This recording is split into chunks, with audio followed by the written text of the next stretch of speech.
Presiden Joko Widodo disorot media asing buntut berbagai kebijakan anti-kolonialnya. Berbagai keputusan Presiden Joko Widodo atau Jokowi untuk menghentikan berbagai ekspor bahan mentah Indonesia hingga menghentikan pemberlakuan pembatasan kegiatan masyarakat PPKM pada Jumat 30 Desember 2022 mendapat perhatian tajam media dunia. Media terkemuka salah satunya di Singapura, Straits Times menulis Indonesia mengakhiri sistem pembatasan aktivitas publik COVID-19 pada hari Jumat setelah negara ini tidak melihat kenaikan kasus harian selama lebih dari 10 bulan berturut-turut. Kebijakan tersebut berarti Indonesia tidak akan lagi mengeluarkan pembatasan terkait COVID-19 baik untuk berkumpul maupun mobilitas. Tapi harap tetap berhati-hati, masyarakat harus lebih mandiri dalam mencegah infeksi, mendeteksi gejala, dan mencari pengobatan, kata Presiden Joko Widodo dalam jumpa persnya. Selanjutnya, laman Nikkei Asia menulis judul Indonesia Lift All Remaining COVID Restriction for New Year's. Media bisnis terkemuka Jepang ini menyoroti tentang Indonesia yang pernah memiliki tingkat infeksi tertinggi di Asia. Tetapi kasus harian turun hingga di bawah 1.000 hampir setiap hari dalam seminggu terakhir dengan rawat inap dan kematian yang relatif sangat rendah. Negara terpadat keempat di dunia ini telah mencatat lebih dari 6,7 juta kasus secara keseluruhan dengan 160.583 kematian.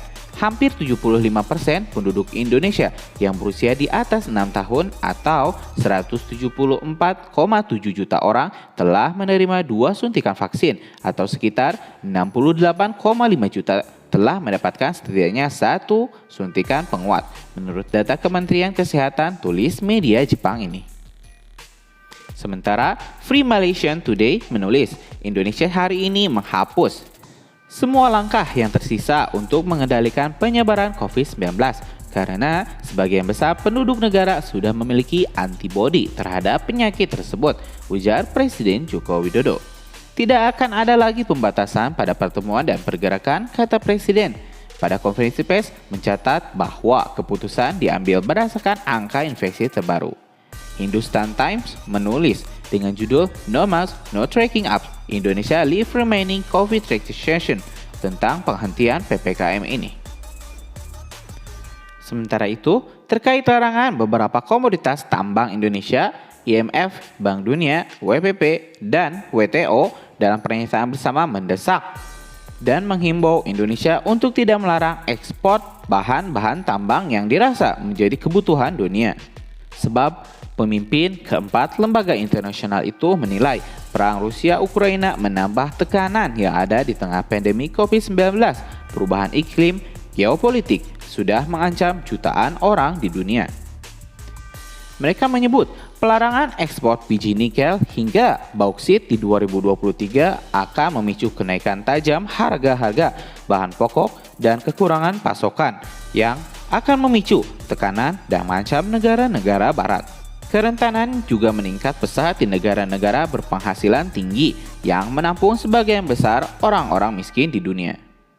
Mengutip Antara pada Kamis 14 Desember lalu, mereka menuturkan krisis yang semakin parah dapat memicu ketegangan sosial di banyak negara yang terkena dampak, terutama yang memang sudah rapuh sebelum adanya konflik. Direktur Pelaksana IMF, Kristalina Georgieva, Presiden Bank Dunia David Malpass, Direktur Eksekutif Program Pangan Dunia PBB, WPP, David Beasley, dan Direktur Jenderal WTO, Ngozi Okonjo-Iweala mengeluarkan pernyataan bersama menjelang pertemuan musim semi IMF dan Bank Dunia minggu depan.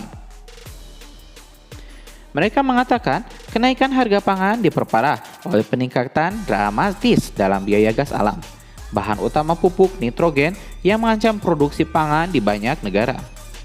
Pelarangan ekspor, melonjaknya harga pupuk pangan, dan pemotongan signifikan dalam pasokan global memiliki implikasi penting bagi produksi pangan di sebagian besar negara, termasuk produsen dan eksportir utama yang sangat bergantung pada impor. Direktur WTO juga mengatakan penting untuk menjaga perdagangan tetap terbuka dan menghindari tindakan pembatasan seperti larangan ekspor. Menggarisbawahi kebutuhan untuk menghindari pembatasan pembelian. demi keuntungan masing-masing yang membuat negara lain malah menderita, ujarnya.